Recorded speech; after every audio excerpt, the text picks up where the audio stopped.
Alrighty, so we're back to Origin of Life stuff. And to just kind of sum up what we talked about and ended with yesterday, we kind of ended with, when you look at a book, that book has letters and words and phrases inside it. It has lots and lots of information. When you open up a book, you don't just see random splotches of ink that you try and interpret. Those ink molecules are arranged in meaningful ways so that you can understand what's going on inside that book. It has information. And the exact same thing is true within your body, within my body, and within the simplest cell. Not only do they have the right molecules in the right places, these molecules are programmed to do things so that that cell, and you and me, can live and breathe and thrive and reproduce. And as I mentioned with the cell phone analogy, that's the real miracle of life here. You know, you could have all the right molecules in all the right places, but if they're not programmed to do anything, if there is no molecular software to make them do stuff, then that cell or your phone or you are as good as dead. And to just show you what I mean when I'm talking about these molecular programs, I'm just going to show you a little video here. You don't have to write anything down. You might have seen this before, but this is what I'm talking about when I say programs.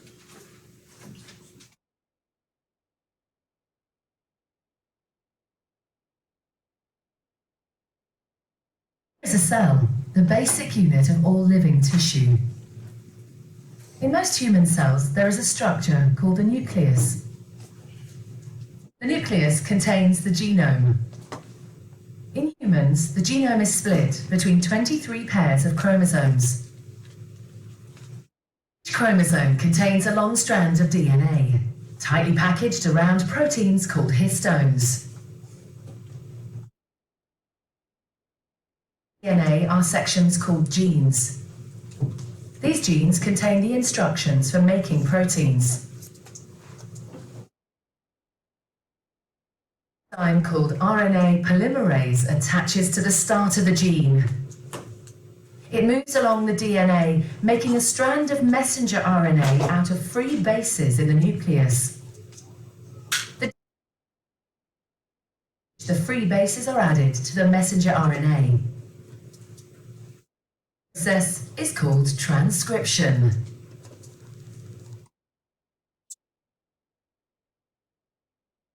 RNA can be used as a template for the production of proteins. It needs to be processed. This involves removing and adding sections of RNA. The RNA then moves out of the nucleus into the cytoplasm.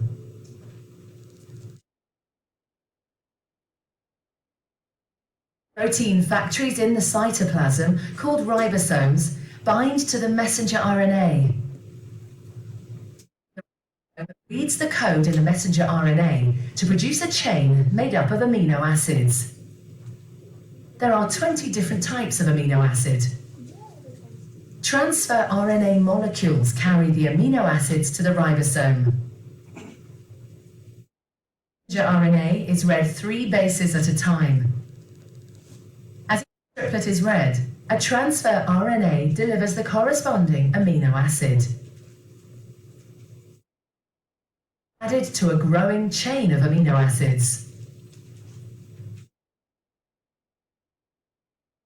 Once the last amino acid has been added, the chain folds into a complex 3D shape to form the protein. Lucky for you, you don't have to remember any of that. But when I'm talking about these molecular programs, that's exactly what I mean. It's one thing to say, okay, a RNA polymerase just happened to come together on the scene. A messenger RNA just happened to form in this primordial soup. A ribosome happened to just link up in just the right way. A transfer RNA happened to just come together. But that's not the real thing we're concerned with here. The real thing we're concerned with is how did that RNA polymerase know to do what it had to do in that simple cell? How did the transfer RNA to know how to do what it did? How did ribosomes know how to read the DNA, the RNA code. How did the messenger RNA know to move from that one location to another? These are all programs that are happening inside even the simplest cell all the time. And it's not just one program like this. There are thousands upon thousands upon thousands of these programs happening in even the simplest cell all the time. Any one of which those programs, if they stopped working, that cell would stop living. And so these are hugely important to our discussion on life and where it came from. Because it's one thing to say, okay, maybe a messenger RNA happened to come about. It's very unlikely, one chance in, one with 4,000 zeros after it. But it's a whole nother thing if you're going to talk about how did that messenger RNA know how to do what it's supposed to do? How did it get programmed? And that's a whole nother discussion altogether. The origin of information is a tremendous problem for evolutionary theory. There is simply no natural analogy for its appearance. Randomness is the opposite of information. For information to arise naturalistically in the absence of mind or programmed machinery, it would require overcoming such huge probabilistic barriers as to be rightly called impossible. And as we go forward with this, we really kind of have a chicken and an egg problem here too. You can see the happy little chicken down there. So, what came first, the chicken or the egg? Because you need chickens to make eggs, but you need eggs to make chickens. And of course, we know the answer to that question. The real answer to the question is chickens, because God made a chicken the way he wanted to make one back during the creation week. But you can think of it kind of like this. The catch-22 of the origin of life is this. DNA can replicate, but it needs enzymes in order to catalyze the process. Proteins can catalyze DNA information, but they need DNA to specify the correct sequence of amino acids. So you need these things happening all at once. You can't just have DNA coming about over here in your warm pond, and enzymes coming about over here, and proteins coming about over here. They all have to come about at the exact same time, the exact same place, and have to have been programmed exactly with the functions that they need together all at once. Folks, that can't happen. You can't get DNA coming together on its own without programming, much less it with programming along with these other things that come about at the exact same time. Go ahead and write this down, please.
Bless you.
when we're dealing with these chicken and egg problems here, you can summarize it like this. You really need three things in the simplest living cell. You need protein machines, you need instructions to build those protein machines, which are encoded on DNA, and you need an ATP synthase motor, which is also encoded on that DNA.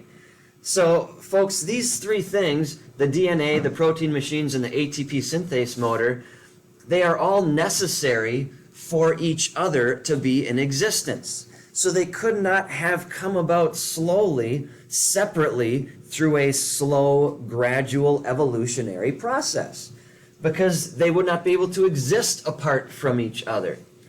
And why is this important? Because again, one could not work without the other two already in good functioning order. So they could not have evolved through that slow, gradual process. One of the most fun examples that people use to kind of demonstrate this principle is a mousetrap. You know, you can't have a mousetrap, you can't make it any simpler than what it is. If you remove any part of a mousetrap, it's not going to work. In the same way, you can't just take away the, DNA and say that this simple cell could have evolved over enough time, because it needs the DNA, just like it needs the ATP synthase motor to provide the energy, just like it needs the protein machines to read that DNA and make sense of it. All these things have to be present at the very beginning. And that video that we showed before, all of those molecular programs with the DNA being transcribed and being unzipped, and then part of it flies over here and it's read by this new thing over there which compacts it together into a protein. That all had to happen in the very, very first living cell. That's not something that can evolve slowly and gradually. And why is that important? Well, because Darwin himself says if it could be demonstrated that any complex organ existed which could not possibly have been formed by numerous successive slight modifications, my theory would absolutely break down. Because his theory basically says you go from simple to complicated. Back in his day, they didn't think that life, the simplest life, was very complicated. But we do now. We know that it could not have come about through this slow and gradual process. And so once again, in the same way that we did in the cosmology section, the fact that you can't get life from non-life falsifies his theory, and it falsifies naturalism as a philosophy. So from this slide, go ahead and write down the third bullet point here and these two sub-bullet points, please.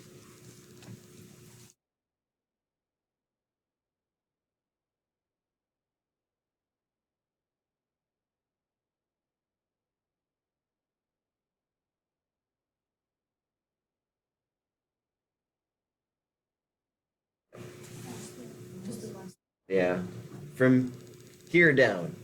Third bullet point and the other two underneath.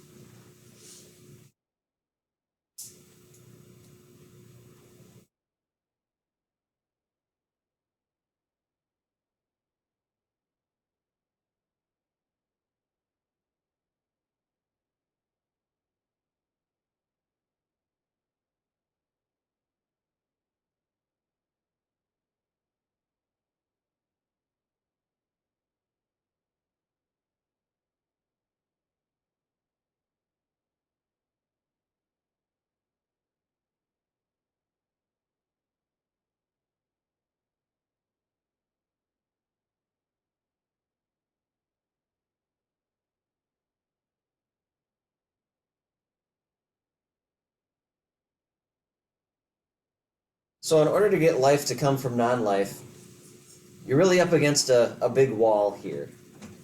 You need a single molecule to do two things. You need it to do catalytic and reproductive operations. Now, reproductive is easy. You got to have something that replicates itself so that it can pass on its genetic information to the next generation and a new simple cell. The catalytic role, I'm not going to go into great detail, but basically what it does is it speeds up a process that would normally take much, much longer to accomplish. There are a lot of catalytic roles that are occurring in cells, in every living cell, in your body, in my body, even the simplest cell. You need these catalytic things to be happening. So think of reproduction as just being able to reproduce. Think of this as just what's going on in the overall operation of the cell to keep it alive, to keep it functioning, to keep it working. You need both of those things to occur in order to have a self-sustaining, simple cell so that it can live and it can reproduce. So the problem with that is you need two things for that to occur, given what we see from our analysis today. You need RNA and you need protein. RNA would be something that provides the reproduction. RNA replicates very easily, and protein is very good at catalyzing. But they're not good at doing the opposite. Protein is not good at replicating, and RNA is not good at catalyzing. And so once again, the secular scientific community has their back up against a wall here. But of course, instead of, saying maybe life didn't come from non-life, their starting assumption, remember, is that life did come from non-life, because in their mind, we're here, aren't we? So because we are going to answer all these questions using a naturalistic philosophy, using the idea that there is no God, no designer, no creator, we must somehow have gotten here without a creator, without a God. So how do we attack this problem? And here's what they do. And we'll get to that shortly. Another quote from Richard Dawkins. He says, Darwin, in his warm little pond paragraph, speculated that the key event in the origin of life might have been the spontaneous arising of a protein. But this turns out to be less promising than most of Darwin's ideas. But there is something that proteins are outstandingly bad at, and this Darwin overlooked. They are completely hopeless at replication. They can't make copies of themselves. This means that the key step in the origin of life cannot have been the spontaneous arising of a protein. So if you did magically get a protein to somehow not only have everything link up in the right ways and look exactly perfect, but it arose, in a programming fashion so that it was actually living and working, it doesn't matter because proteins cannot replicate. They can't pass on their information to another generation. So what that means is most of the scientific community believes that life originated from RNA. So go ahead and just write down the title here, The RNA World.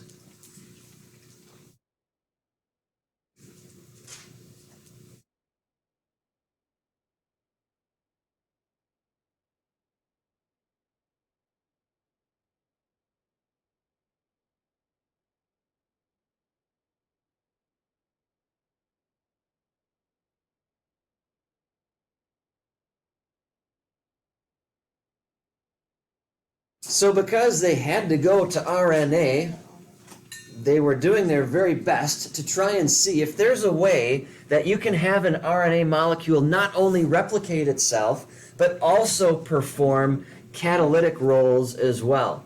And in 1989, they were able to demonstrate, this is stretching it a bit, it's not like this RNA molecule is really good at performing catalytic roles, but they did show that ribosomes do have a little bit of properties that are catalytic in nature.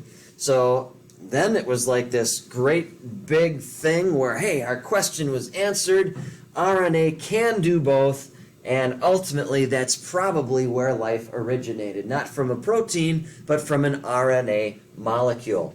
As you can guess, there are lots and lots of issues with this, and you're going to have to write all this stuff down. Sorry. At least the writing is rather large.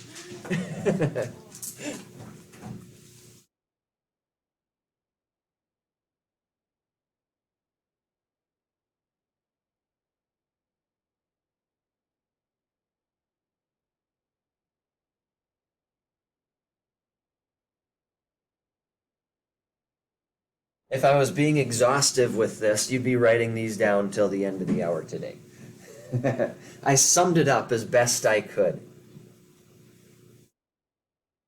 Hence the bottom bullet point. You don't have to write that down if you don't want.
So again, the one place that the scientific community thought that they could go in order to further examine and further explore exactly how life came from non-life in this warm primordial soup ended up being a very dead end.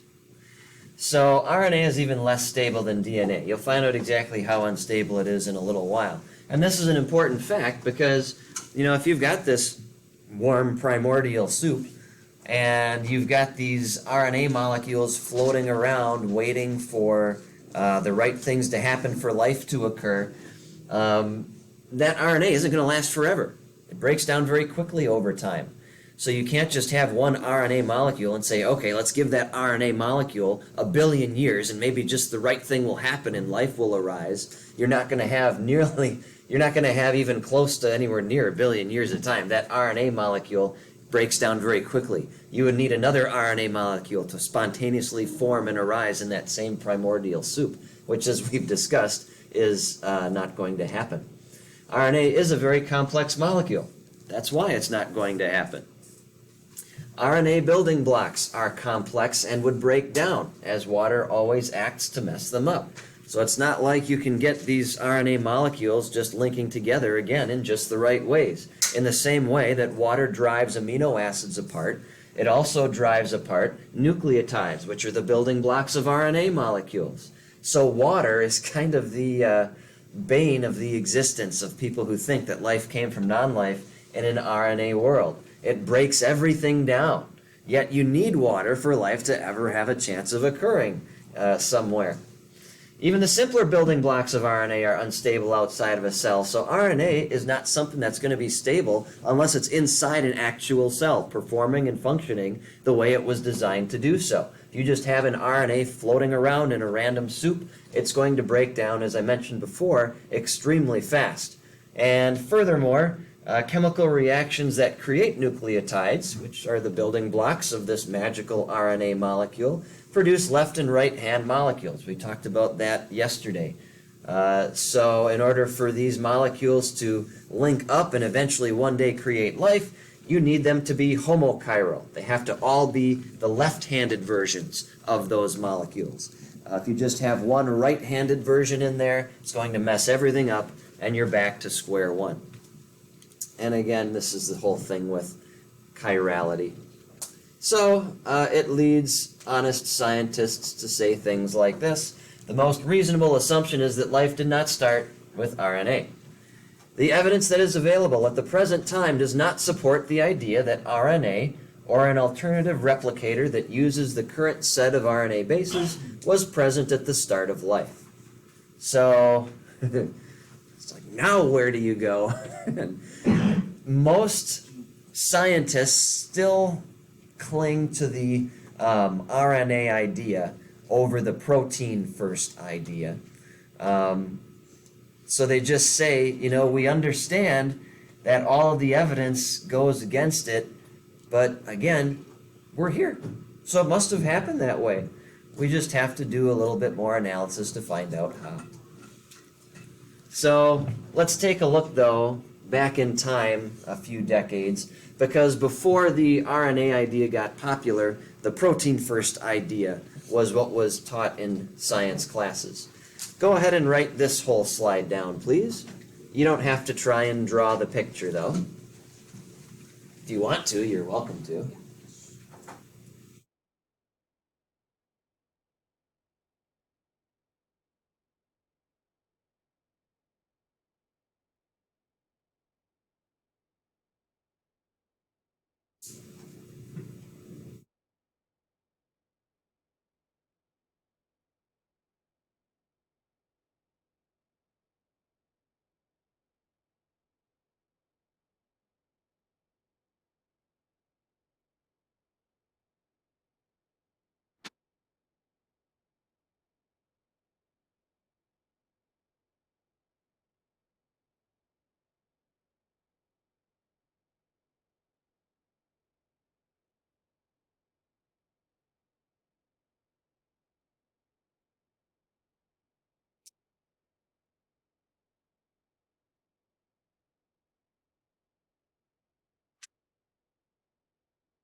So if you had been in school when your grandparents were in school, they would have been taught this in their biology classes.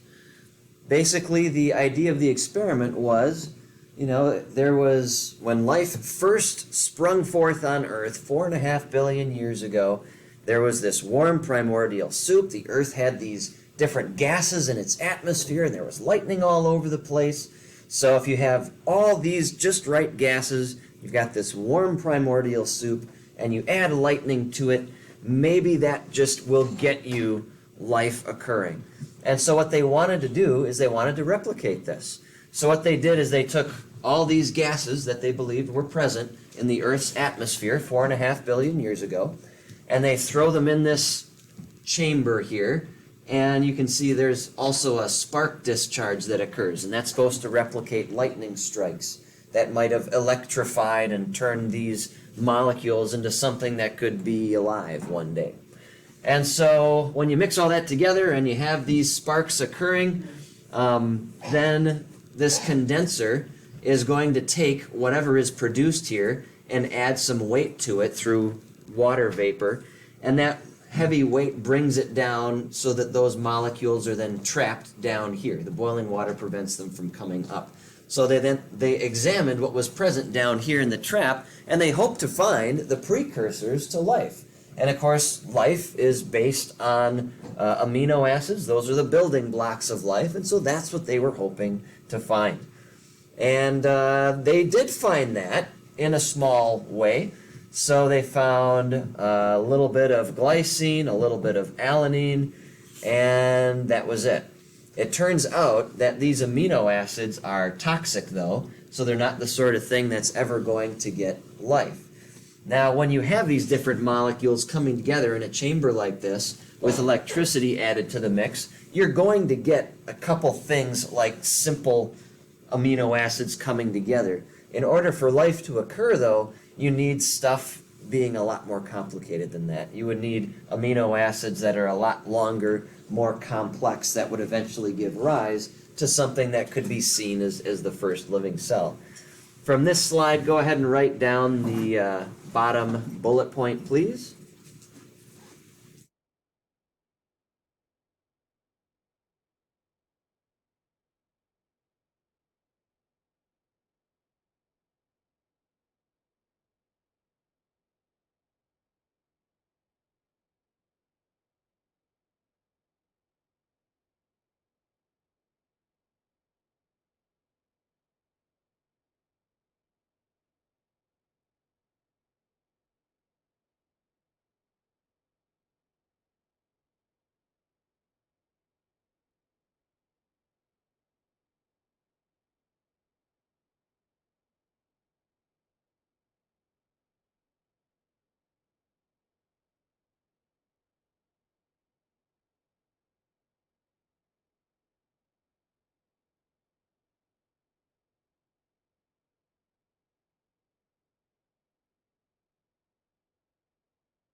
So yeah, back in the 50s when this was occurring, it was heralded as, now we know how life happened. You just need the right things in the atmosphere. You just need lightning strikes with the right intensity in the right locations, and you can have amino acids popping up out of nowhere. But in order for that to hold water, you need those amino acids to be a lot more complicated than the ones that we found. Random chemical reactions are produced by random processes. That should not surprise anybody. And it was overlooked that these are the simplest amino acids, and that's exactly the opposite of what life requires. Again, what was found in the trap with these amino acids was a toxic tar mix. You're not going to get life springing forth from a toxic tar mix. And actually, later on, this got worse.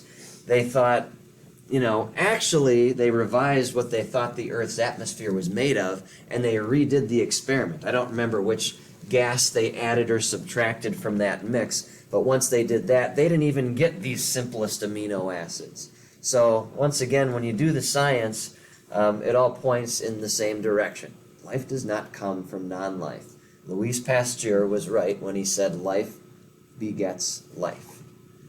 And let's not just, I know we're talking about these experiments here, and we had a lot of notes today, but let's just kind of step back for a moment and take a look at what's really being examined here. We're coming up with these crazy, sophisticated experiments to try and show how life could have sprung from non-life, all the while ignoring the fact that these experiments are the result of massive amounts of sophistication and technology. So we were talking about stability when we were dealing with RNA back in that part of our notes. So DNA is unstable. At room temperatures, they disintegrate completely in 131,000 years. They disintegrate even faster for RNA. So these 131,000 years, though, it's not like it sticks together for that long and after that exact amount of time it's gone. It breaks down, very quickly over time. Kind of like if you have imagine, just came up with this, imagine you have a puzzle that's, 1,000 pieces and you let a toddler loose near it. After 2 hours, maybe every single piece is completely not connected. But from, 2 seconds into it, that toddler's going to start picking up different pieces. And that's kind of how RNA breaks down over time, too. It's a long process to completely break it down, but it's only a little while before it's completely unusable and not complete anymore. Protein isn't stable either, especially in water.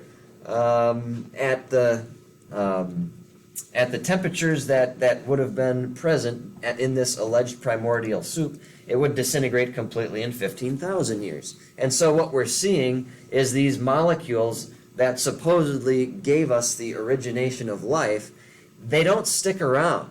They break down extremely fast. So even if you did magically get one, even if aliens flew down to Earth and deposited proteins and RNA and DNA in a nice warm primordial soup, it wouldn't last very long. Certainly not long enough for them to organize themselves and program themselves to do what they need to do. They break down too fast.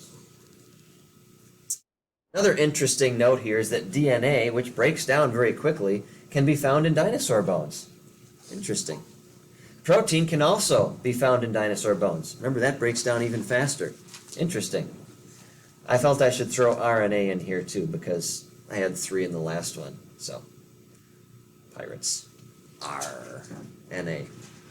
Anyway, in the end, the chemistry of the cell is precise, constrained, controlled, and functional, and life could not exist without it being this way. The chemistry outside the cell is the opposite of what is needed for life to form. Non-living chemicals are the opposite of life. How then could it have led to the first living cell? Exactly. There is no way that you can get order coming from disorder. I'm going to bring this back to the second law of thermodynamics. In the same way that you can't get random explosions of gas and dust to coalesce together to form our organized sun, solar system, stars, and galaxies, you're not going to get random chemicals producing organized DNA and RNA and proteins, which are all programmed to do exactly what they need to do. It doesn't happen in the real world. And we'll pick it up there tomorrow.